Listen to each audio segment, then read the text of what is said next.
திருச்சிற்றம்பலம். அரஹர நம பார்வதீபதையே. அரஹர மகாதேவம். தென்னாடுடைய சிவனே போற்றி, எந்நாட்டவர்க்கும் இறைவா போற்றி. மாணிக்கவாசக சுவாமிகள் அருளிய திருப்பெருந்துறை திருப்பள்ளி எழுச்சி 8வது பாடலை சிந்திக்க கூடியிருக்கிறோம். முந்திய முதல் நடு எருதியும் மானாய் மூவரும் அறியல யாவர் மன்றறிவான். முந்திய முதல் நடு இறுதியும் மானாய் மூவரும் அறியல யாவர் மன்றறிவான். பந்தனை வீரலியும் நீயும் நின்னடியான் பழங்கொடில் தோறும் எழுந்தருளிய பரனே.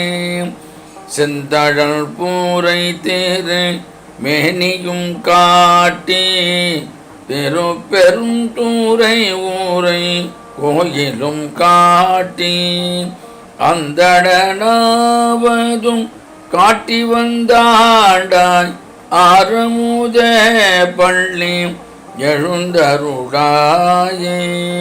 செந்தழல் பூரை தேரு மேனியும் காட்டி தேரு பெரும் தூரை ஊரை கோயிலும் காட்டி அந்தணனாவதும் காட்டி வந்தாண்டாய் ஆரமுத பள்ளி எழுந்தருளாயே. முந்திய முதல் நடு இறுதியும் ஆனாய். சிவபெருமான் இப்பேற்பட்டவர் என்று சொன்னால் ஆதியும் அந்தமில்லாத அருட்பெரும் ஜோதியாக திகழ்வர். இளங்கோவடிகள் சொல்வார், பிரவாயாக்கிப் பிரியோன் என்று சிவனை. அவனுக்கு தோற்றமும் இல்லை, இறுதியும் இல்லை. எனவே நடு என்று குறிப்பிடும் மத்தியும் அவனுக்கு இல்லை. இந்த உலகத்தில் பரிமாணங்கள் 3ஆகும். அனைத்திலும் மிகச்சிறியதை அணு என்றும் அனைத்திலும் மிகப்பெரியதை மகத்தென்றும் கூறுவர். ஆக இறைவனுக்கு மட்டுமே அணுப்பரிமாணம் மகப்பரிமாணம் ஆகிய இரண்டும் ஒன்று. அதாவது இறைவனே பெரியவற்றுள்ளெல்லாம் பெரியவனாகவும் அணுக்கணுவாகவும் இருப்பவன். இதே கருத்தைத்தான் உபயாரும் விநாயகரே குறிப்பிட்டுள்ளார். அணுவுக்கணுவாய் அப்பாலுக்கு அப்பாலாய் கணுமுற்று நின்ற கரும்புடைய காட்டி என்று சொல்வார். ஆக நுண்ணியர் முதல் கோள்கள் வரை உள்ள மற்ற பொருட்கள் அனைத்திற்கும் மத்திய பரிமாணம் என்றும் இடைப்பட்ட பரிமாணம் மட்டுமே உண்டு. இத்தகைய மத்திய பரிமாணம் உள்ள அனைத்தும் ஒரு காலகட்டத்தில் தோன்றி மற்றொரு காலகட்டத்தில் அழிவையாக இருக்கின்றன. ஆகவே அவற்றுக்கு முதல் நடு இறுதியாக இருப்பவன் ஈசன் என்கிறார் மணிவாசகர். மூவரும் அறிகிலர் யாவர் மற்றறிவார். மூவர் யாவர்? அதனை முதலில் தெளிவாக தெரிந்து கொள்ளுதல் அவசியமாகும். சிவன் ருத்ரன் ஒன்று என்று பலர் கருதுகின்றனர். வைணவர்கள் சிவனை ருத்ரமூர்த்தி என்றே குறிப்பிடுகின்றனர். மூலப்பரம்பொருளான சிவபெருமான் அருளில் என்ற மேலான தொழிலை புரியும் சதாசிவன் என்று அழைக்கப்படுகிறான். சிவபெருமான் படைத்தல், காத்தல், அழித்தல், மறைத்தல் ஆகிய தொழில்களை செய்ய ஊழிதோறும் முறையே பிரம்மனையும் விஷ்ணுவையும் ருத்ரனையும் ஈஸ்வரன் நியமிக்கிறான் என்பது சைவர்களின் கருத்தாகும். ஆக உலகம் மற்றும் உயிர்களின் இயக்கம் ஐந்தொழில் படைத்தல், காத்தல், அழித்தல், மறைத்தல், அருளர் என்று 5 வகையில் நடைபெறுகிறது. என்றாலும் முதல் 3 தொழில்களையும் அவற்றை இயக்கும் முதல் மூவரையும் முக்கியமாக குறிப்பிடுதல் மரபு. ஆக பிரம்மன், விஷ்ணு, ருத்ரன் என்ற அம்மூவராலும் அறிய முடியாதவன் சிவபெருமான் என்று போற்றுகிறார் மணிவாசகர். பந்தனை விரலியும் நீயும் அடியார் பழங்கூடில் தோறும் எழுந்தள்ளிய பலனே என்கிறார். அதாவது இந்த ஈசனின் எளிவந்த தன்மையை எடுத்துரைக்கிறார். சிவபெருமான் அடியார்களுக்கு அருள் செய்யும் போதெல்லாம் உமையம்மை உடன் அழைத்துச் செல்வான். மற்றும் அடியவர்கள் தங்களுடைய இல்லங்களில் அம்பியுடன் இணைந்த கோலத்தில் இருக்கும் திருவுருவங்களை வழித்தே வழிபடுவார்கள். அடியாரின் இல்லம் அரண்மனையானாலும் சரி, அது குடிசையானாலும் சரி, அது முனிவரின் ஆசிரம் போல் திகழும். ஆதனால் அடியார் இல்லத்தை பழங்குடில் என்று சொல்கிறார். அம்பிகை திருக்கையிலையில் தனது செடியருடன் பந்து விளையாடுவது வழக்கம்.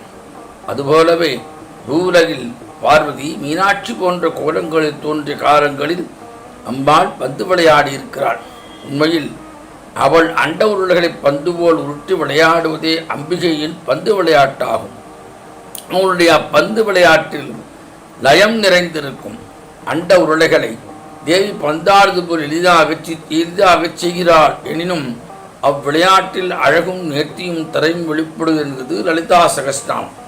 அண்ட உருளைகள் அனைத்தையும் அம்பிகை தனது திருக்கரத்தின் அணைப்பினால், விரல்களின் அணைப்பினால் இதமாக இயங்கச் செய்கிறாள். அவருடைய விரல் அணைப்பில் பல கோடி அண்டங்கள் தத்தமக்குரிய பாதைகள் இடைவிடாது சுழன்று கொண்டு இருக்கின்றன. ஆக அண்ட உருள்களை இதமாக காப்பது போலவே அடியார்களையும் தனது அன்பினால் அணைத்து காக்கிறாள். ஆகவே அவள் எழுந்தருளும் செய்தி கூற வந்த மணிவாசகர் பந்தனை வீரரியும் என்று சிறப்பிக்கிறார். அடுத்து சொல்கிறார், செந்தழல் கூரை தேரை மேனியும் காட்டி திருப்பெரும் தூரை ஊரை கோயிலும் காட்டி அந்தனாவதும் காட்டி வந்து ஆண்டாய். அப்படி ஈசன் காட்டிய மூவகை தரிசனங்களை இங்கே குறிப்பிடுகிறார். சிறந்த தலை தீயை போன்று தனது தெய்வத்துரிமையை தரிசனத்தை மணிவாசவிற்கு காட்டி அருளினான். உரை போன்ற அந்த ஈசனை தீவண்டன் என்றும் செந்தாமரைக்காடி மேனின் என்றும் தேவாரமும் போற்றுகிறது. அடுத்த நிலையில் திருப்பெருந்துறை கோயிலை காட்டினான் என்கிறார். ஏனெனில் அங்கு அருவுருவாய் ஆத்மநாதன் காட்சியளித்து அவருக்கு அருள் செய்தார். திருப்பணி செய்யுமாறு சிவபெருமான் மணிவாசகருக்கு திருப்பெருந்துறை கோயிலை காட்டினான். மூன்றாவதாக அன்றனாக, அதாவது குருவடிவாக வந்து தரிசனம் தந்து உபதேசித்து அருளினான். அத்துடன் மணிவாசகரை ஆண்டு கொண்டு அருளினான். ஆக ஈசன் எப்படிப்பட்டவன் என்று சொன்னால், உண்ண உண்ண எவிட்டாத அமுதம் போன்றவனை பள்ளி எழுந்தல வேண்டுகிறார். மூவரும் அறியாத ஈசன் மாணிக்க வாசகருக்கு மூவகை தரிசனம் காட்டினான் என்று இந்த பாடலுள்ள மையக்கருத்தாக ஆகும்.